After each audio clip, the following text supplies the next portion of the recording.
3. 관찰자의 역할. 내가 너를 불러주었을 때 너는 나에게로 와서 꽃이 되었다.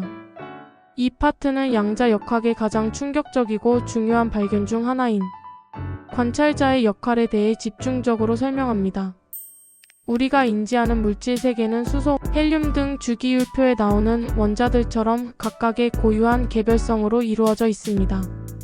수소 원자가 하나의 입자로 객체화되었을 때 우리는 비로소 수소라는 이름을 붙여줄 수 있습니다. 물 H2O처럼 수소 2개와 산소 하나가 결합하여 물이라는 물질이 탄생하는 것도 각각의 원소가 개별성을 가질 때 가능한 일입니다. 이렇게 뭔가 개별성을 가져야만 물질로 현상화될 수 있다는 것이 우리의 상식입니다.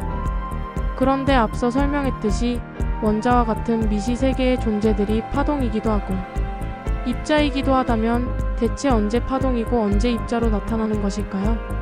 이러한 근본적인 질문에 대한 답을 찾기 위해 과학자들은 엄청난 집념과 노력을 기울였습니다.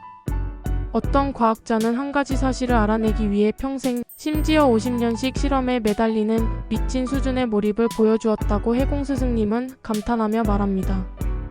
과학자는 그런 미치지 않으면 안 된다는 농담 섞인 표현도 덧붙입니다. 그렇게 해서 드디어 밝혀낸 놀라운 사실은 다음과 같습니다. 원자를 이중 슬릿에 쏠 때 특정 조건이 있습니다. 첫째, 진공 상태여야 합니다. 둘째, 아무도 관찰하면 안 됩니다. 즉, 순수하게 진공 상태에서만 원자를 쏘는 것입니다. 이렇게 쏘면 어떻게 될까요? 원자는 파동이 됩니다. 개체성이 사라지는 것입니다. 마치 존재는 하되 특정 형상이나 구별되는 실체가 없는 상태로 존재하는 것입니다. 그런데 만약 그 상태를 누군가가 관찰을 하면 어떻게 될까요? 관찰자가 존재하면 진공 상태가 아니게 되는 것입니다. 똑같은 원자를 쏘는데 이번에는 놀랍게도 원자는 입자로 나타납니다. 즉, 독립된 알갱이의 성질을 보이며 스크린에 두 줄의 자국을 남기는 것입니다. 해공 스승님은 이 결과를 김춘수 시인의 시구인 내가 너를 불러주었을 때 너는 나에게로 와서 꽃이 되었다에 비유하며 설명합니다. 이것은 단순히 시적인 표현이 아니라 양자역학이 밝혀낸 상호작용의 본질을 담고 있습니다. 관찰자가 있어야만 비로소 파동 상태의 것이 하나의 입자, 하나의 물질, 하나의 현상으로 구체화될 수 있다는 것입니다. 그 전까지는 그저 모호하고 개체성 없는 파동일 뿐입니다. 이러한 과학적 발견은 우리가 이 세상을 바라보는 관점에 엄청난 변화를 가져옵니다. 우리는 흔히 이 세상이 끊임없이 존재하며 실제하는 세상이라고 굳게 믿고 있습니다.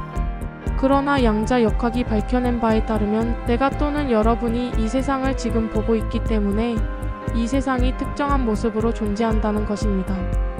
만약 이 세상을 보는 관찰자가 없다면 아무것도 존재하지 않고 오직 파동만이 존재할 뿐이라는 충격적인 결론에 도달합니다. 그리고 해공 스승님은 바로 이 개체성이 없는 파동의 상태가 부처님이 말한 무아라고 힘주어 말합니다. 예를 들어 눈앞에 있는 컵이라는 사물을 생각해 봅시다.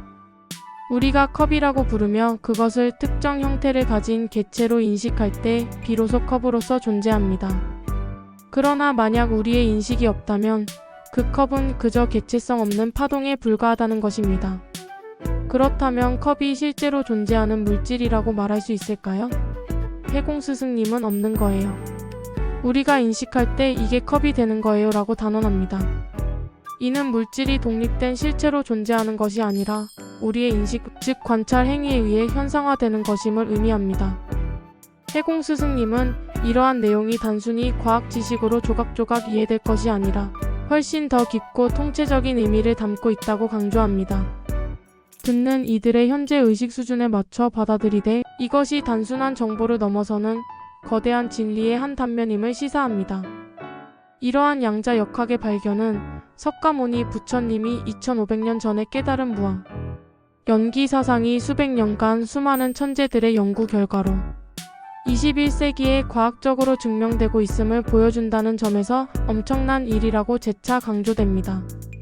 이는 영혼이나 업식이 왔다 갔다 하는 식의 비과학적인 개념들에 대한 경계심을 불러일으키며 과학은 인식하지 않으면 존재가 아니다라고 말하고 있음을 명확히 합니다.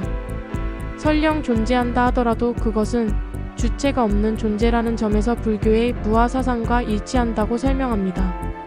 출처 공개 강의 윤회는 없다 사단법인 해공명상센터